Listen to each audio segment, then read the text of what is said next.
ਬਾਬਾ ਜੀ ਗੁਰੂ ਨਾਨਕ ਦੇਵ ਜੀ ਦੇ 551ਵੇਂ ਜਨਮ ਦਿਨ ਦੀਆਂ ਤਕਰੀਬਾਤ ਨਨਕਾਣਾ ਸਾਹਿਬ 'ਚ ਜਾਰੀ ਆ ਤੇ ਅੱਜ ਮੇਨ ਦਿਨ ਆ ਗੁਰਪੁਰਬ ਦਾ ਤਕਰੀਬਾਤ ਹੋ ਰਹੀਆਂ ਵਾ ਤੇ ਇੱਥੋਂ ਥੋੜੀ ਦੇਰ ਤੱਕ ਨਗਰ ਕੀਰਤਨ ਵੀ ਸ਼ੁਰੂ ਹੋ ਜਾਣਾ ਵਾ ਤੇ ਇਸ ਟਾਈਮ ਮੇਰੇ ਨਾਲ ਮੌਜੂਦ ਆ ਇੰਡੀਆ ਤੋਂ ਆਏ ਹੋਏ ਸਾਡੇ ਕੁਝ ਪ੍ਰਾਹੁਣੇ ਇਹਨਾਂ ਦੇ ਨਾਲ ਅਸੀਂ ਗੱਲਬਾਤ ਕਰਦੇ ਹਾਂ ਜੀ। ਹਾਂਜੀ, ਕੀ ਨਾਂ ਤੁਹਾਡਾ? ਸੁਰਿੰਦਰ ਕੌਰ ਜੀ। ਅੱਛਾ, ਤੇ ਕਿੱਥੋਂ ਆਏ ਹੋ ਤੁਸੀਂ? ਅਸੀਂ ਫਤਿਹਗੜ੍ਹ ਸਾਹਿਬ ਕੇ ਆਏ ਹਾਂ। कैसा लग रहा है ਇੱਥੇ ਆ ਕੇ? ਬਹੁਤ ਵਧੀਆ ਲੱਗਦਾ, ਬਹੁਤ ਅੱਛਾ ਲੱਗਦਾ। ਅੱਛਾ, ਪਹਿਲੇ ਵੀ ਕਦੀ ਆਏ ਹੋ? ਨਹੀਂ ਜੀ, ਪਹਿਲੀ ਵਾਰ ਆਏ। ਅੱਛਾ, ਤੇ ਜਦੋਂ ਤੁਸੀਂ ਉੱਥੋਂ ਆਉਣਾ ਸੀਗਾ ਤੇ ਉਦੋਂ ਤੇ ਸੁਣਦੇ ਹੋਣੇ ਪਤਾ ਨਹੀਂ ਉੱਥੇ ਕਿੱਦਾਂ ਦੇ ਹਾਲਾਤ ਆ ਕਿੱਦਾਂ ਦੇ ਨਹੀਂ? ਹਾਂਜੀ ਹਾਂਜੀ, ਪਹਿਲਾਂ ਬਹੁਤ ਲੱਗਦਾ। ਅੱਛਾ, ਤੇ ਇੱਥੇ ਆ ਕੇ ਫਿਰ ਬੜਾ ਅੱਛਾ ਲੱਗਿਆ ਜੀ। ਬੜਾ ਅੱਛਾ ਲੱਗਿਆ ਜੀ, ਬਹੁਤ ਪ੍ਰੇਮ ਆਇਆ। ਹਾਂਜੀ, ਤੁਸੀਂ ਦੱਸੋ ਜੀ। ਹਾਂਜੀ, ਫਤਿਹਗੜ੍ਹ ਆਉਣ ਤੋਂ ਪਹਿਲੇ ਤੇ ਡਰਦੇ ਹੋਣੇ ਆ ਤੁਸੀਂ ਕਿ ਜਾਈਏ ਕਿ ਨਾ ਜਾਈਏ? ਨਾ ਡਰਦੇ ਨਹੀਂ ਸੀ, ਸਾਨੂੰ ਪਤਾ ਸੀ ਪਿਆਰ ਕਰਦੇ ਆ ਜੀ। ਹਾਂਜੀ, ਬਹੁਤ ਸਤਿਕਾਰ ਕਰਦੇ ਆ ਜੀ ਇੱਥੇ। ਹਾਂਜੀ, ਬਹੁਤ ਸਾਡਾ ਮਨ ਲੱਗਿਆ ਜੀ ਇੱਥੇ। ਹਾਂਜੀ, ਸਾਨੂੰ ਬਹੁਤ ਅੱਛਾ ਲੱਗਿਆ ਜੀ। ਹਾਂਜੀ, ਪਹਿਲੇ ਵੀ ਕਦੀ ਆਏ ਹੋ? ਨਾ ਜੀ, ਬਹੁਤ ਲੱਗਿਆ ਜੀ। ਹਾਂਜੀ, ਤੇ ਤਾਂ ਵੀ ਤੁਹਾਡਾ ਵੀਜ਼ਾ ਲੱਗ ਗਿਆ? ਸਾਡੇ ਵੀਜ਼ਾ ਲੱਗ ਗਿਆ। ਹਾਂਜੀ, ਸਾਨੂੰ ਬਹੁਤ ਚਾਅ ਚੜਿਆ ਜੀ। ਬਾਬਾ ਜੀ ਕੀ ਪਾਓਗੇ? ਹਾਂਜੀ, ਬਾਬੇ ਨਾਨਕ ਗੁਰੂ ਨਾਨਕ ਦੇਵ ਜੀ ਦੇ ਸਾਡਾ ਬਹੁਤ ਤਾਂਘ ਸੀਗੀ ਦਰਸ਼ਨ ਕਰਨੇ ਸੀਗੇ। ਹਾਂਜੀ, ਤੁਸੀਂ ਦੱਸੋ ਜੀ, ਤੁਸੀਂ ਕਿੱਥੋਂ ਆਏ? ਅਸੀਂ ਵਾਹਗਾ ਬਾਰਡਰ ਅਟਾਰੀ ਤੋਂ ਆਏ ਜੀ। ਅੱਛਾ, ਕੀ ਨਾਮ ਤੁਹਾਡਾ? ਮੇਰਾ ਨਾਮ ਪਰਮਜੀਤ ਜੀ। ਤੇ ਇੱਥੇ ਆ ਕੇ ਕਿਹਦਾ ਲੱਗਿਆ ਤੁਹਾਨੂੰ? ਬਹੁਤ ਵਧੀਆ ਲੱਗਿਆ ਜੀ, ਦੂਸਰੀ ਵਾਰ ਆਏ ਜੀ। ਬਹੁਤ ਹੀ ਮਹਾਰਾਜ ਦੀ ਕਿਰਪਾ, ਮਾਲਕ ਦੀ ਬਹੁਤ ਹੀ ਵਧੀਆ ਲੱਗਦਾ ਤੇ ਹੈ। ਪਹਿਲਾਂ ਕਦੋਂ ਆਏ ਸੀ? ਪਹਿਲਾਂ ਇਹ ਦੋ ਆਏ ਸੀ ਪਿਛਲੇ ਸਾਲ ਦੇ ਵਿੱਚ। ਅੱਛਾ, ਹਾਂਜੀ, 550 ਸਾਲ। ਬਹੁਤ ਸ਼ੁਕਰੀਆ ਜੀ। ਸਾਡੇ ਨਾਲ ਇੱਕ ਗੁਰੂ ਜੀ ਦੀ ਸਿੰਘਣੀ ਵੀ ਖੜੀ ਆ, ਇਹਨਾਂ ਦੇ ਨਾਲ ਵੀ ਗੱਲ ਕਰਦੇ ਆ।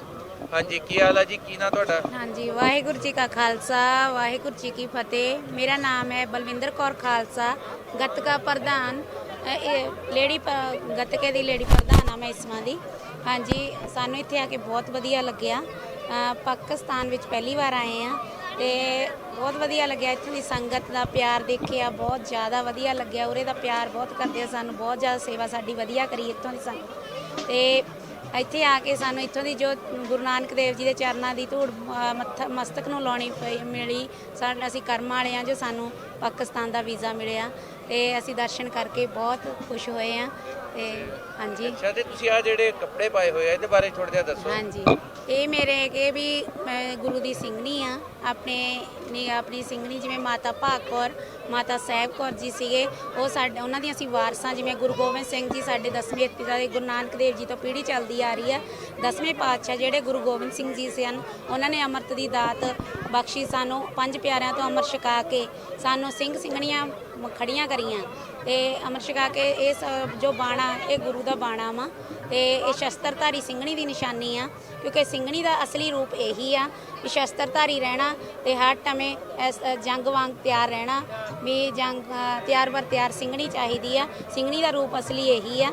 ਤੇ ਅਸੀਂ ਪਿਤਾ ਦਸ਼ਮੇਸ਼, ਮਾਤਾ ਭਾਗ ਕੌਰ ਤੇ ਮਾਤਾ ਸਾਹਿਬ ਦੇਵਾ ਦੀ ਵਾਰਸਾਂ ਹਾਂ। ਅੱਛਾ, ਤੇ ਉੱਥੇ ਤੇ ਇੱਕ ਜੰਗ ਤੇ ਅੱਜ ਕੱਲ ਦਿੱਲੀ ਦੇ ਕੋਲ ਲੱਗੀ ਹੋਈ ਹੈ ਤੁਹਾਡੀ, ਉਹਦੇ ਵਿੱਚ ਉਹ ਜੰਗ ਜਿਹੜੀ ਆ ਉਹਦੇ ਵਿੱਚ ਜਦ ਸ਼ਸਤਰਾਂ ਦੀ ਵਾਰੀ ਆਈ ਉਦੋਂ ਲਾਵਾਂਗੇ ਨਾ। ਹਲੇ ਮੂੰਹ ਦੀ ਜੰਗ ਆ, ਉਹਦੇ ਮੂੰਹ ਦੀ ਜੰਗ ਵਾਲੇ ਪਹੁੰਚੇ ਹੋਏ ਆ। ਜਦ ਸ਼ਸਤਰਾਂ ਵਾਲੀ ਜੰਗ ਉਦੋਂ ਅਸੀਂ ਪਹੁੰਚਾਂਗੇ। ਜਦ ਸਾਡੇ ਇਹਨਾਂ ਦੀ ਜੰਗ ਹੋਊ ਅਸੀਂ ਬੈਠ ਕੇ ਧਰਨੇ ਲਾਉਣਾ ਚ ਨਹੀਂ ਹੈਗੇ, ਅਸੀਂ ਸ਼ਸਤਰ ਚਲਾਉਣ ਵਾਲਿਆਂ ਚੋਂ। ਅਸੀਂ ਫੌਜਾਂ ਵਾਂ ਗੁਰੂ ਦੀਆਂ। ਜਦੋਂ ਲੋੜ ਪੈ ਨੁਕਸਾਨ ਕੋਈ ਕਰੂਗਾ ਫਿਰ ਚੱਲਾਂਗੇ, ਫਿਰ ਸ਼ਸਤਰ ਚੱਕਾਂਗੇ ਆਪਣੇ। ਹਲੇ ਅਸੀਂ ਵੀ ਆਰਾਮ ਨਾਲ ਬੈਠ ਕੇ ਮੰਗ ਕਰ ਰਹੇ ਹਾਂ ਉਹਨਾਂ ਤੋਂ ਵੀ ਤੁਸੀਂ ਆਰਾਮ ਨਾਲ ਸਾਨੂੰ ਦੇ ਦਿਓ ਜੋ ਅਸੀਂ ਮੰਗ ਰਹੇ ਹਾਂ। ਨਹੀਂ ਮੰਗਣਗੇ ਫਿਰ ਤਾਂ ਕੰਮ ਵਧੂਗਾ ਹੀ।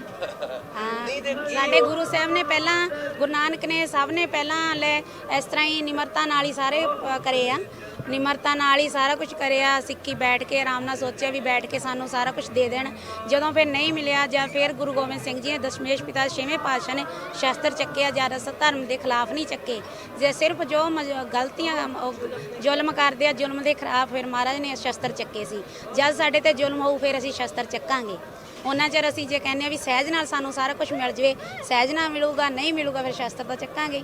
ਫਿਰ ਅਸੀਂ ਸ਼ਸਤਰ ਕੱਢਾਂਗੇ। ਜ਼ੁਲਮ ਤੇ ਵੈਸੇ ਬੜਾ ਵੱਡਾ ਜਿਹੜਾ ਖੇਤੀਆਂ ਵਾਲਾ। ਹਾਂਜੀ ਹਾਂਜੀ, ਉਹ ਦੇਖ ਰਹੇ ਆ ਨਾ। ਹਲੇ ਨਾ ਕਰਿਆ ਫਿਰ ਤਾਂ ਕੰਮ ਵਧੂਗਾ ਹੀ। ਤੁਹਾਡੇ ਸਾਹਮਣੇ ਹੀ ਚੱਲ ਹੀ ਰਿਹਾ, ਤੁਸੀਂ ਦੇਖ ਹੀ ਰਹੇ ਹੋ। ਹਾਂਜੀ, ਫਿਰ ਤਾਂ ਚੱਕਣਾ ਹੀ ਪੈਣਾ। ਬਹੁਤ ਸ਼ੁਕਰੀਆ ਜੀ, ਬੜਾ ਚੰਗਾ ਲੱਗਿਆ ਤੁਹਾਡੇ ਨਾਲ ਗੱਲਬਾਤ ਕਰਕੇ। ਆ ਸੁਣ ਲਿਆ ਜੀ ਤੁਸੀਂ ਕਿ ਜਿਹੜਾ ਅੱਜ ਕੱਲ੍ਹ ਕੰਮ ਦਿੱਲੀ 'ਚ ਵੀ ਜਾਰੀ ਆ, ਜਿਹੜਾ ਉੱਥੇ ਕਿਸਾਨਾਂ ਦੇ ਨਾਲ ਧਰੋਹ ਹੋ ਰਿਹਾ, ਜੋ ਜ਼ੁਲਮ ਹੋ ਰਿਹਾ, ਉਹਦੇ ਖਿਲਾਫ ਗੁਰੂ ਦੀ ਸਿੰਘਣੀ ਕਹਿੰਦੀ ਹੈ ਕਿ ਹਾਲੇ ਉਹ ਆਰਾਮ ਨਾਲ ਗੱਲ ਕਰਨ ਵਾਲੇ ਗਏ ਹੋਏ ਆ। ਜੇ ਸਾਨੂੰ ਸ਼ਸਤਰ ਚੱਕਣਾ ਪਿਆ ਤਾਂ ਅਸੀਂ ਵੀ ਚੁੱਕ ਲਾਂਗੇ, ਅਸੀਂ ਵੀ ਤਿਆਰ ਬੈਠੇ ਹਾਂ, ਕੋਈ ਐਸੀ ਗੱਲ ਨਹੀਂ ਹੈਗੀ।